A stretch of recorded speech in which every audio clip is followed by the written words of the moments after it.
m'appelle Jean-Yves Ferrand et je travaille en tant qu'infirmier de recherche au Luxembourg Institute of Health. J'adore la nature, le jardinage et me promener dans les bois. C'est tout naturellement que je me suis lancé récemment dans l'apiculture.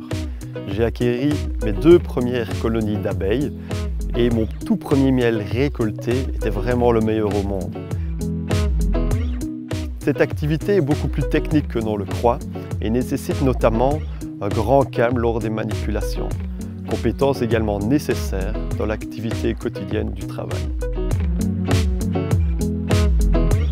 Je suis donc un infirmier de recherche clinique et je travaille dans un service spécialisé dans la recherche clinique qui s'appelle le Centre d'investigation et d'épidémiologie clinique. Un infirmier de recherche clinique, c'est un infirmier qui travaille sur des études cliniques. Une étude clinique, c'est une étude scientifique réalisée auprès de patients ou alors de volontaires participants volontaires sains pour évaluer si une méthode de diagnostic ou un traitement médical est bien toléré et efficace. Actuellement, je travaille sur un grand projet sur la maladie de Parkinson qui s'appelle NICER-PD. Elle a pour but en fait de mieux comprendre la maladie de Parkinson, de développer des tests de diagnostic précoces et des traitements plus personnalisés. L'étude, elle a été développée par des chercheurs et des médecins au Luxembourg. Elle a pour but d'inclure 800 patients et 800 volontaires sains du Grand-Duché, mais aussi de la Grande Région. En général, j'ai 2 activités principales. Une partie administrative, c'est plus avec le médecin, donc essayer de gérer son étude et l'aider dans l'organisation aussi de son projet d'étude. Et d'un autre côté, une partie sur le terrain, à m'occuper des patients et des volontaires sains. Pour l'étude sur la maladie de Parkinson, je m'occupe de l'organisation et des visites des volontaires sains.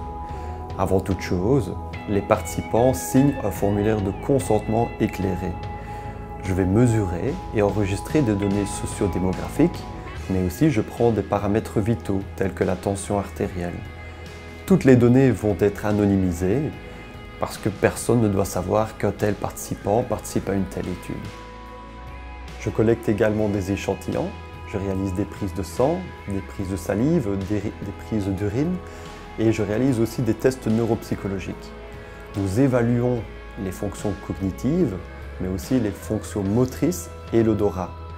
Nous évaluons aussi exactement toutes les mêmes choses dans les 2 groupes, autant chez les patients que chez les volontaires sains. Ensuite, les médecins et les chercheurs, ils vont analyser et ils vont comparer toutes les données collectées. Quels sont les bénéfices de la recherche clinique pour la société? D'une part, la participation aux essais cliniques permet un accès aux méthodes de diagnostic et aux traitements innovants qui ne seraient pas accessibles autrement. Et d'autre part, les résultats des recherches cliniques peuvent amener à des avancées en médecine et donc aider la population et les patients. Donc sans recherche clinique, il n'y a pas de nouveaux traitements possibles.